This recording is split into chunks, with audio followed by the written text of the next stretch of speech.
nosotros el abogado Patricio Torres. Él es abogado, experto en derecho laboral, pero también fue integrante del Tribunal Electoral, lo que en su momento fue el Tribunal Electoral, hoy Consejo Nacional Electoral. Doctor Torres, muy buenas noches, bienvenido, gracias por acompañarnos. Pues sería importante iniciar con algunas lecturas suyas sobre cómo se está desarrollando este proceso electoral, las actuaciones del presidente candidato Daniel Noboa, la decisión de no solicitar licencia o hacerlo por horas, por días.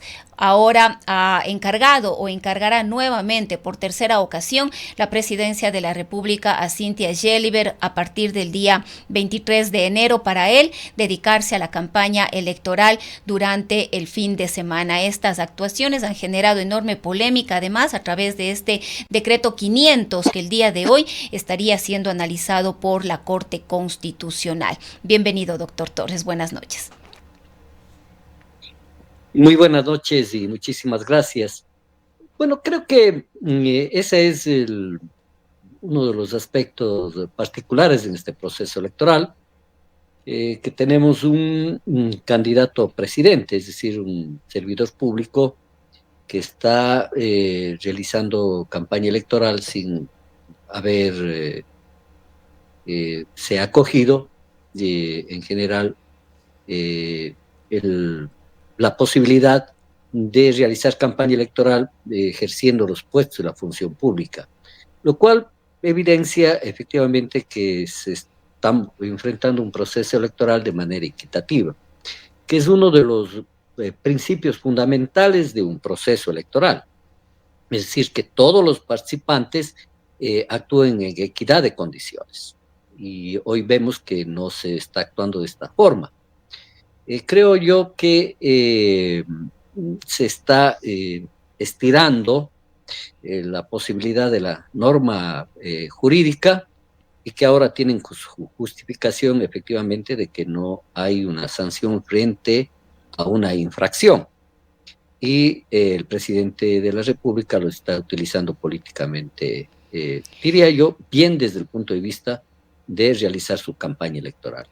Ahora, doctor Torres, Corresponde aquí al Aquí nos preguntamos, doctor Torres, si es que efectivamente existen vacíos legales respecto de este tema, de este aspecto que usted menciona, que además les hemos escuchado a los consejeros electorales, de que si bien el Código de la Democracia, con este objetivo de que haya equidad en un proceso electoral, aunque ya vemos que económicamente esto no sucede, pero ya abordaremos ese tema quizás un poquito más adelante con las inversiones que se pueden hacer fuera del control electoral, que es a través de las redes sociales. Sin embargo, el Código de la Democracia dispone que se debe, que es obligatorio, es un acto obligatorio el pedir licencia. Sin embargo, el no hacerlo no está considerado como una infracción electoral y por lo tanto no hay sanciones. Entonces la pregunta es si efectivamente hay vacíos en la norma jurídica o se le está interpretando al antojo y a los intereses.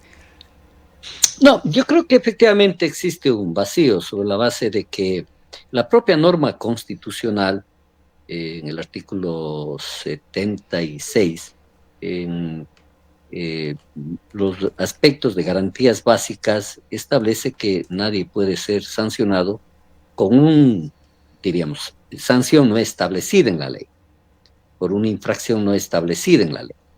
Y de eso, efectivamente, de este vacío, la candidatura presidencial pues se está aprovechando de la misma. Toda vez que efectivamente en la norma constitucional y tampoco en el denominado Código de la Democracia, frente a una denominada infracción, efectivamente existe una sanción. Digo, y corresponde, en este caso, a los gobernantes actuar, digo yo, en una línea que es muy difícil de identificar cuál es una línea divisoria. Por lo tanto, entiendo que el equipo presidencial lo ha entendido de esta forma y por eso están actuando de esta manera. Además, mire usted que los propios recursos que se han interpuesto con respecto a los decretos ejecutivos del presidente de la República, tienen que, el planteamiento, la propuesta fundamental es la declaratoria de inconstitucionalidad. No sé cómo la Corte Constitucional va a resolver sobre estos temas, y en general conocemos pues que las sentencias por lo general tienen efecto para lo venidero. Digo, tienen efecto para lo venidero por lo fundamental, porque podría ser que la Corte Constitucional, analizando el caso concreto con respecto a los decretos en los cuales se encarga la vicepresidencia de la República, podrían ser declarados inconstitucionales, y la Corte Constitucional podría adoptar en sus sentencias algún tipo, efectivamente, de, si se quiere, una especie de reforma a la norma constitucional, ¿no? Tal vez Ahora, por doctor ahí podría Torres, haber un aquí nos espacio, pero preguntamos. conociéndola, sí. Sí, aquí nos preguntamos, doctor Torres, efectivamente es si es que hoy la Corte Constitucional dice que no ha sido constitucional este decreto 500, es decir, esta ausencia temporal por fuerza mayor para hacer campaña electoral. ¿Qué podría pasar con el presidente de la República? ¿Qué podría pasar con la vicepresidenta designada Cynthia Gelliver? ¿O ya lo ha actuado, ya pasó y de aquí simplemente el presidente no podría volver a utilizar estas formas jurídicas vía decreto ejecutivo? Sí, yo creo que por ahí va lo que usted ha dicho en la última parte, es decir, que la Corte Constitucional declare que es inconstitucional estos decretos ejecutivos, expulse del ordenamiento jurídico el mismo, pero ya en su decisión puede tomar medidas, como, por decirlo algo, y yo creo que tal vez por ahí pueda ir, en señalar que el legislativo tiene tantos días para establecer una reforma en la ley, ¿no? En tal sentido. Pero yo le veo muy difícil, de acuerdo a las condiciones políticas del país, sobre todo, que puedan establecer algún tipo de sanción para el Es decir, presidente de la que el haber República. actuado en contra de la Constitución en este caso no acarrea alguna sanción. Yo creo que no, y así lo va a resolver la Corte Constitucional. Digo, creo que no desde el punto de vista de cómo va a resolver la Corte Uh Constitucional, -huh.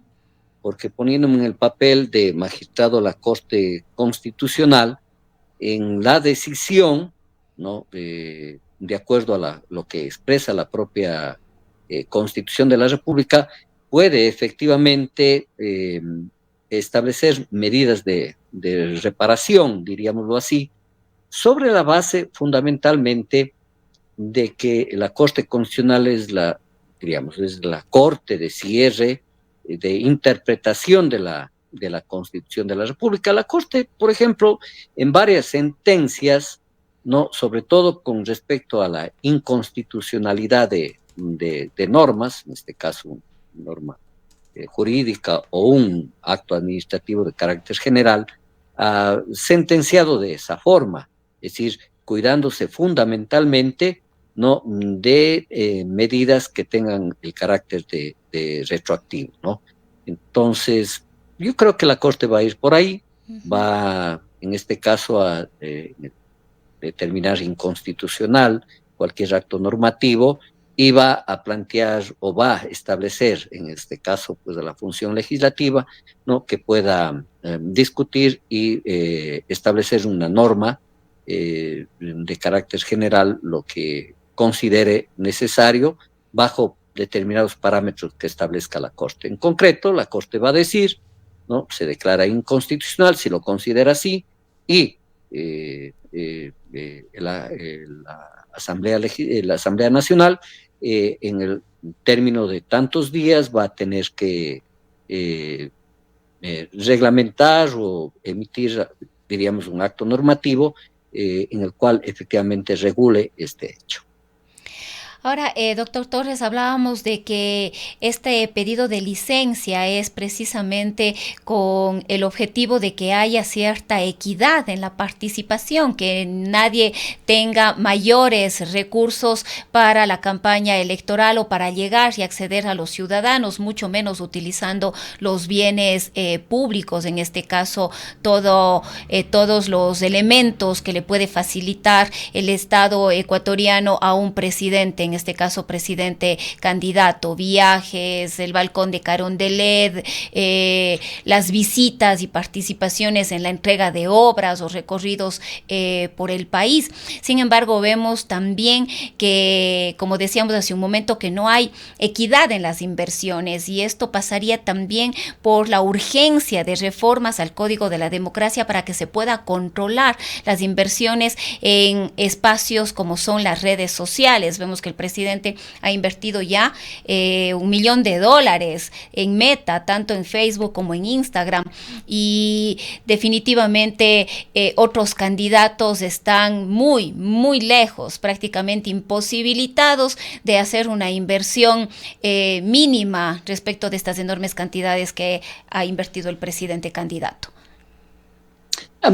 Hay dos cosas, ¿no? Efectivamente, yo creo que sí se requiere reformar sobre todo la norma secundaria para evaluar, diríamos, inspeccionar, fiscalizar los gastos de campaña electoral en determinados medios.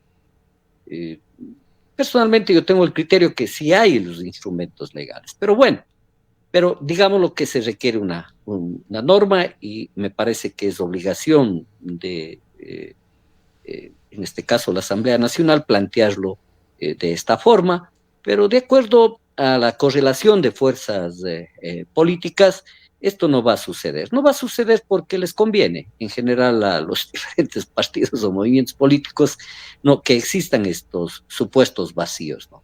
Hay una conveniencia de orden político. Es que es muy difícil que en lo futuro pueda efectivamente regularse.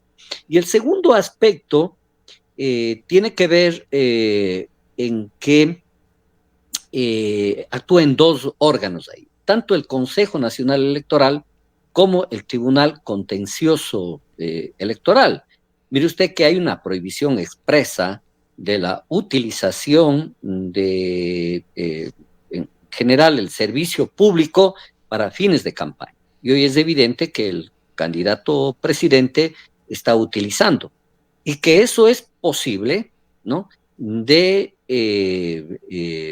sanciones, y sanciones que son muy graves, ¿no? Incluido la posibilidad de la propia destitución, que luego entraremos en una discusión, porque de acuerdo a la norma constitucional, ¿no?, el órgano, digamos, que podría destituir al presidente de la República, que es lo que hemos venido discutiendo en estos últimos tiempos, debería, y por mandato constitucional, ser la Asamblea Nacional. Entonces ahí va a haber un juego de orden político, y también de acuerdo a la composición del Tribunal Contencioso Electoral, porque pueda que en el Tribunal Contencioso Electoral señalen que los actos realizados por el presidente de la República, con todas las evidencias, no han constituido efectivamente la utilización de bienes públicos. Podrían salir con el criterio, ¿no?, de que supuestamente no hay todavía un establecimiento de responsabilidades por parte de la Contraloría. Creo que por ahí van a ir, como para que efectivamente el Tribunal Contencioso Electoral pueda resolver, por ejemplo, establecer una sanción, ¿no? En este caso, por ejemplo, la destitución en el supuesto de que gane el mismo candidato hoy presidente de la República.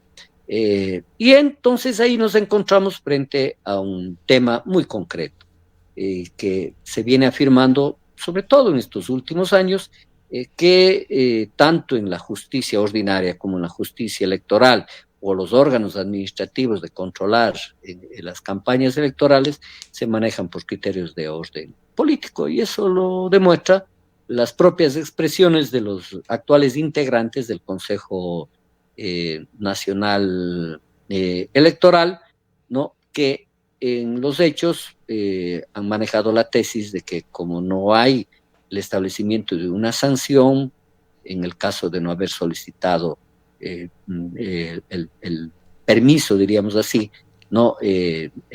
Por parte del candidato presidente, y como no hay sanción, entonces ellos tienen ese criterio.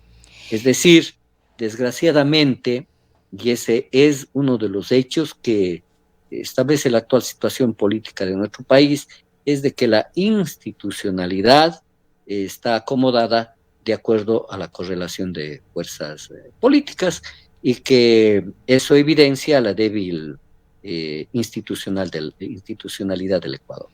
Ahora le hemos escuchado también a los integrantes del Consejo Nacional Electoral, desde su presidenta, pasando por los consejeros e incluso las delegaciones provinciales, diciendo que es muy difícil el control electoral porque no tienen las herramientas suficientes, los recursos suficientes. Es decir, nunca recuerdo yo, no sé si usted recuerda de alguna sanción relacionada a irregularidades en una campaña electoral o un control real respecto de dónde ha venido el financiamiento de las campañas. En momentos se ha llegado a decir incluso que ha habido financiamiento del narcotráfico, ahora se habla de vínculos con los grupos de delincuencia organizada, o todas estas inversiones, entre comillas, o recursos que no se sabe de dónde entran, ni cuánto mismo ha invertido tal o cual candidato. Es decir, prácticamente podemos aseverar que no existe ningún control al respecto.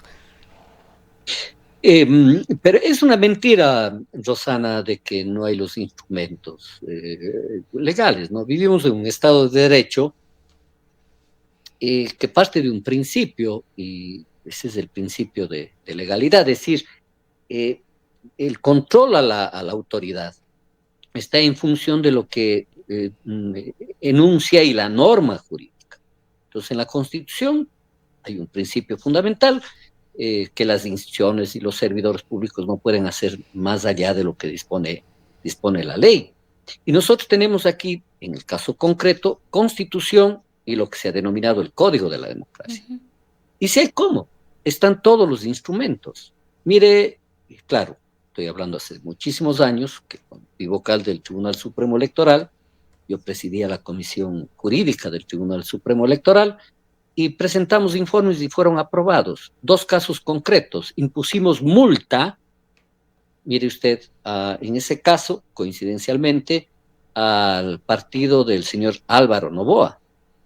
Y en ese entonces, la multa era, en el exceso del gasto electoral, ¿no?, el 100% de la multa del exceso del gasto electoral. Y de lo que yo recuerdo expresamente, al PRIAN y a la candidatura de Álvaro Noboa le impusimos una sanción de una multa de $3.400.000.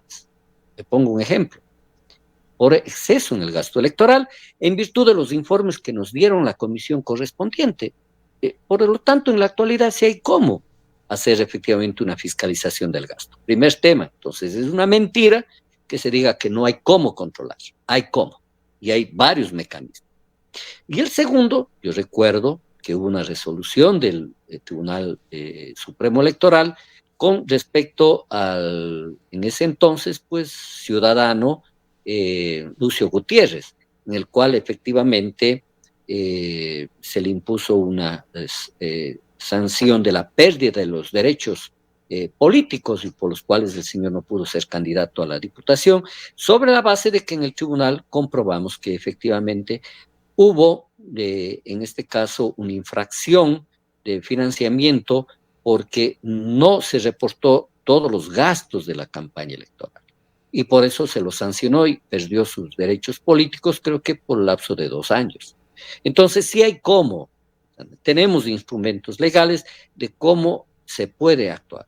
Ahora, efectivamente, en ese entonces era el Tribunal Supremo el que tomaba estas medidas, es decir, el órgano tenía atribuciones administrativas y competencias también jurisdiccionales. Ahora tenemos 2 órganos, pero hay cómo.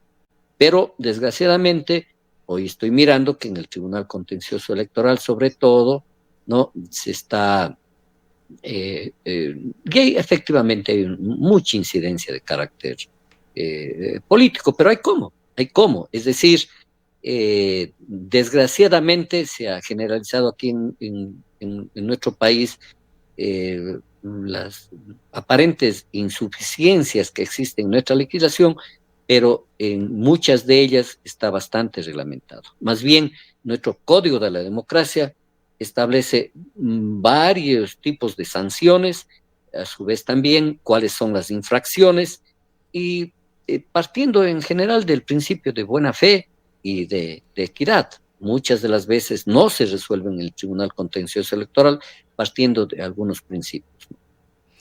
Ahora, doctor Torres, bueno, quizás hemos hablado de el desarrollo de la campaña electoral, de la norma y lo que está pasando, pero sería importante también tener algunas lecturas suyas de cómo visualiza usted este proceso electoral. Acabamos de tener un debate el domingo pasado.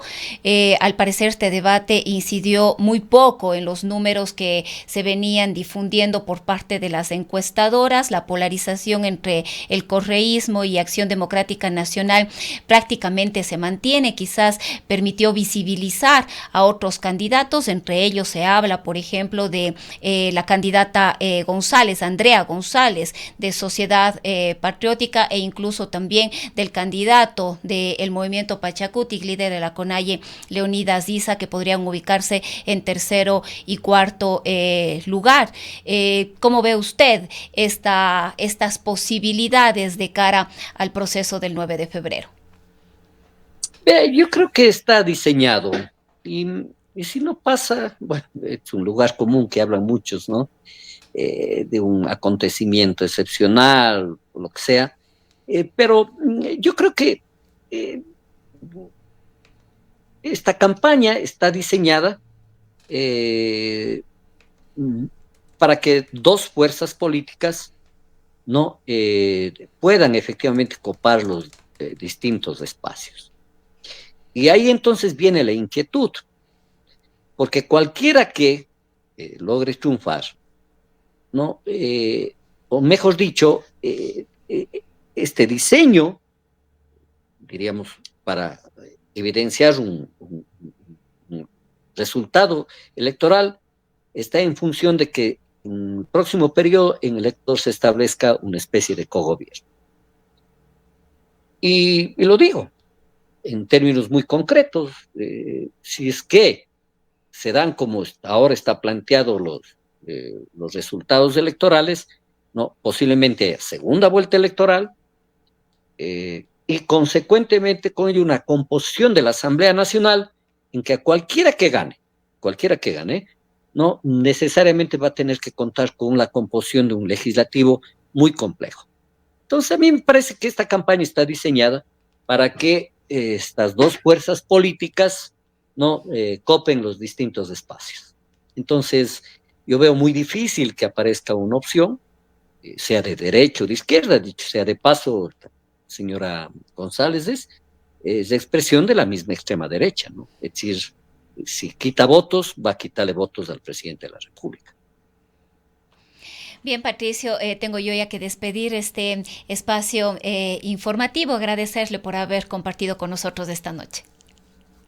Muchas gracias, Rosana, a usted. Ha sido el doctor Patricio Torres. Él fue miembro del Tribunal Supremo Electoral, es abogado, experto en derecho laboral.